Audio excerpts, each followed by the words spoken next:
So I want to talk to you about something I discovered a few months ago. And it came about because a member of my family was diagnosed late diagnosed as a young adult with autism. And I really wanted to support them and understand. So I started digging in and doing a bit of research. And some of you may already have discovered this yourselves, but it was new to me, and I then vigorously dug into the academic research and found that there was no research done into this at all. Like, no one had drawn this conclusion. So I really wanted to share with you my discovery, and I hope in some way it helps you in your stroke recovery journey and to understand yourselves a bit better, and also provide you with some strategies of experiences that happen to us really regularly. We don't really know how to navigate them. So yeah, as I was digging in, I started watching videos, as you do, and all the videos on autism that I was watching, which were by young adults who had autism, and it was their lived experience, I started going, wait a second, hang on a sec, that's me, I get that. Oh, I have that too. Wait, I have that. And the next thing I started doing was thinking, oh my God, I've got autism. Well, no, I don't have autism, but I do have the same experiences, the same lived experiences that an autistic person has because of my stroke. Now, I'm not saying, and I don't want you to think for a second, that stroke causes autism. It doesn't. Stroke does not cause autism. You are born autistic, and you have levels that are set for pretty much your whole life. Okay, so you know what your operating parameters are. Stroke is acquired. It's an acquired brain injury, and so it comes on subtly, and you gain certain cognitive features that mirror autistic ones. But the mechanism of how you got them is completely different. And the fact that they're the same, the experiences are the same, means that we can look to each other to work out how to navigate and manage them. So the first one is the age-old cognitive fatigue. That is something that all of us survivors have, and it is the same with people who have autism. So cognitive fatigue for us, for stroke survivors, happens because firstly, our brains have been damaged and they're healing, so that takes a lot of energy. They're also rewiring, and functions that were automatic to us before the stroke are now having to be relearned and repatterned in the brain. And again, that takes a lot of energy, a lot of practice, and it makes us fatigued. And also, just the day-to-day experience of existing, there are lots of things that deplete our energy levels. And I'm sure that you've all heard of the spoons theory. We have 6 spoons a day, and each spoon represents an activity that depletes us of energy. And some activities deplete us of more than 1 spoon at a time. And so using the spoons was a good, but that's something also that comes from the autistic world, has come through to the stroke world. So cognitive fatigue is a really shared experience, and it can happen from sensory overload. It can happen from doing tasks that are highly creative. For example, if you're writing, and I don't mean physical writing, but just like typing, anything that involves high executive functions will deplete you really quickly of energy and spiral you into cognitive fatigue. So that's one of the similarities we have. Another one is sensory overload. That is something that I've really battled with since my stroke. It has got a lot better because of exposure to high sensory inputs. So that's going out into noisy places or places where there's lots of things happening, and gradually exposing myself to that and building my resistance back up. Is something that autistic people have, and it's at a level they can't. It won't get better for them, but it will get better for us, than it was. And sensory overload can happen. It can come from sound, too many sounds or too louder sounds. It can come from light or things around us. So lots of people crossing our field of vision, lots of flashing lights will give us sensory overload. Smells is a really massive one for me. Smell triggers almost instantly sensory overload for me. So really strong smells. I find that if my cat has used his litter tray and it's particularly stinky, that will instantly trigger a sensory overload, and it'll be a pretty bad one. So sensory overload is definitely something that we have, and the after effects, range from everything from headaches, nausea, extreme fatigue, dizziness, and emotional dysregulation. In other words, we just become more emotional, whether that's irritable or we just break down and start crying. So that's the sensory overload experience that we share with autistic people. Emotional regulation is another one. So when I first had my stroke, I really had very little control over my emotions. And so I would have regular tantrums, and they were really 5-year-old screaming, foot stamping, and I stamped my foot, tantrums. Now those are gone, but I still have emotional regulation problems, I guess you call it, especially if I'm hit with a really strong emotion.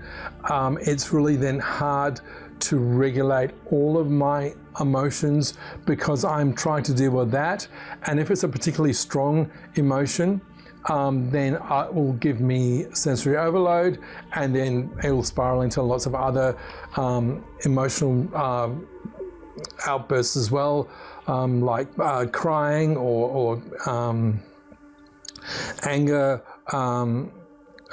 So it's I really don't like it when that happens, and I'm trying to work on that. But that's part of us stroke survivors' experience, but it's also part of the autistic experience.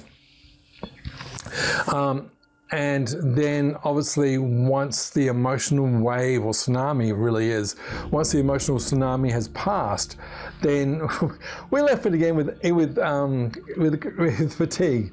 So cognitive fatigue, so then we're wiped out, which is really unfortunate. And then the fourth one is executive functioning. And that, for me, my executive functioning issues is decision making. So if I'm presented with a decision like what's for dinner, my brain just literally locks up, and I'm just like,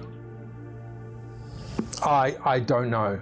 And I can't even say I don't know. It's just I lock up when I'm confronted with a snap decision, and that's really frustrating. And I found that during my day, if I'm presented with one snap decision after another, I get cognitive fatigue, which leads to emotional dysregulation and sensory overload, and I'm exhausted and melting down by the end of the day. So what I've tried to do in respect to my days is I've noticed for me that there are three different types of days. There is what I call the red day, and the red day is when I've woken up and I'm really fatigued. Like I know within 2 minutes of getting out of bed, no amount of caffeine is going to pick me back up. I am just really, my brain is foggy. I'm just totally fatigued. And so on red days, I don't schedule anything. I do maybe some light activity, like go for a really short walk, but those days are meant for resting, for rest. And I have to have that rest, and I have to have that permission to have that rest. So having a red day means I can tell my husband, it's a red day. He knows exactly where I am, and so he knows not to expect me to, clean the house or do whatever, do chores, because it's just not going to happen. So that's my red days. My amber days are days where I've woken up, I have some energy, but I don't have a lot. So I can do maybe 1 or 2 tasks, but I need to rest a lot. But I am able to function at a minimum level. If I try to push myself, or if I try to do more activities than I'm capable of doing, then I would just drop into a red day and it's all over Red Rover. So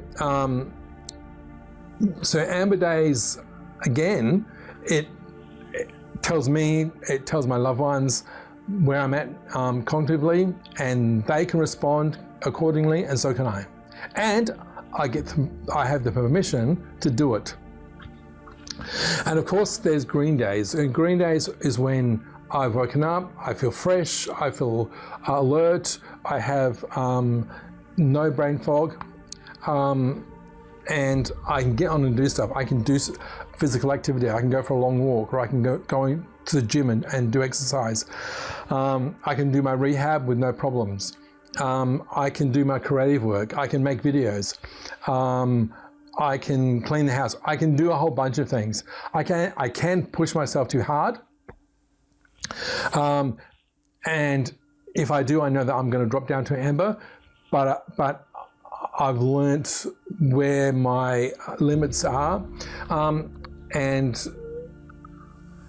then this makes my day not more predictable, but it just means that I know on certain days I just cannot do things.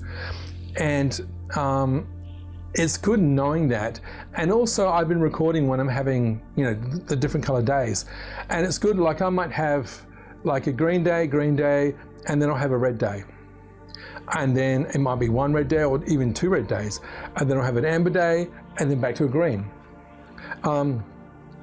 I noticed that my fatigue levels are delayed. So I might do a lot on a green day. I feel a little bit tired, but I'm fine. Go to bed, wake up the next morning, and I'm like a zombie. And so I'm in a red day. So as a stroke survivor, we have delayed fatigue like that.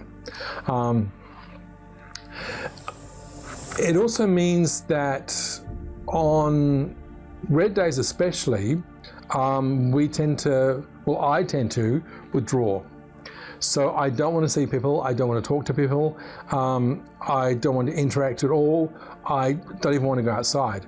I'm just in a total self-care mode. And I have to do it, because if I'm forced through interaction to make decisions, or to try to be listening to someone empathically, I don't have the mental energy to do that, and I lock up and I melt down. So it's really important on those days that I know just to shut myself away from the world. So where am I going with this? Well, I'm I've looked into how people with autism have structured their days, which is how I got my 3 colors, and what strategies they use on the different experiences to just to manage them and just to work their way through them. And I think it's really important as well that to mention that no one, and I don't know what your experiences were like, I can only speak for myself, but no one, other than being tired and mentally fatigued, no one told me about any of the other experiences that I was going to have. I didn't hear about sensory overload. I didn't hear about emotional dysregulation. I didn't hear about compromised executive functions and decision making. And I think it's really, really, really super important that stroke survivors, especially new stroke survivors, know that if they're experiencing any of those things, it's totally normal. It's absolutely fine, because this really is the hidden disability of stroke. Is what happens in our brains, what happens to our experience of the world. I mean, we all have physical disabilities to one level or another, but we don't have, you can't see our cognitive functions and what's happened to them.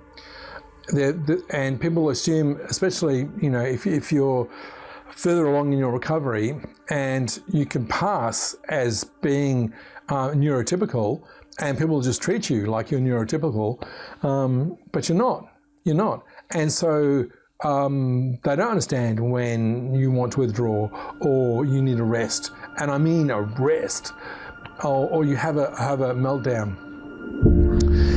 And it is very tiring to keep explaining to people, hey, look, you know, I've had a stroke, this is what happens, blah, blah. So, yeah, I hope you got something out of this video. I think it's important for stroke survivors to know. I've kind of coined a name for it. We all have, as survivors, we have strokeism. And strokeism is all those things I discussed. It's not autism, and I'm not trying to invent a new medical term.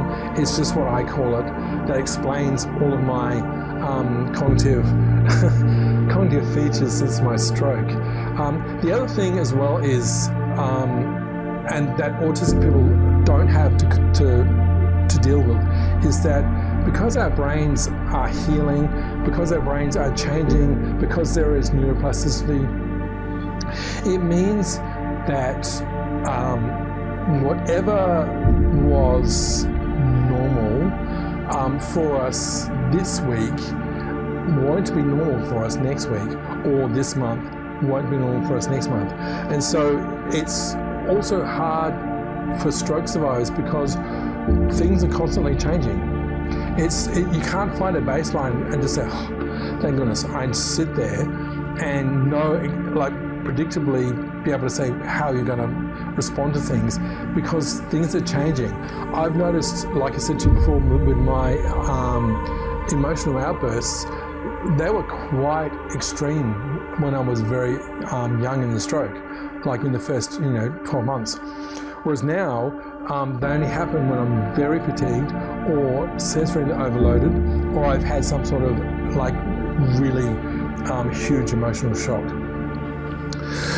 So yeah, I hope you did get something out of this. I hope this helps you to understand your journey and be kind to yourself and give yourself permission to rest. And I hope the rest of your day is really good, and I will see you next time.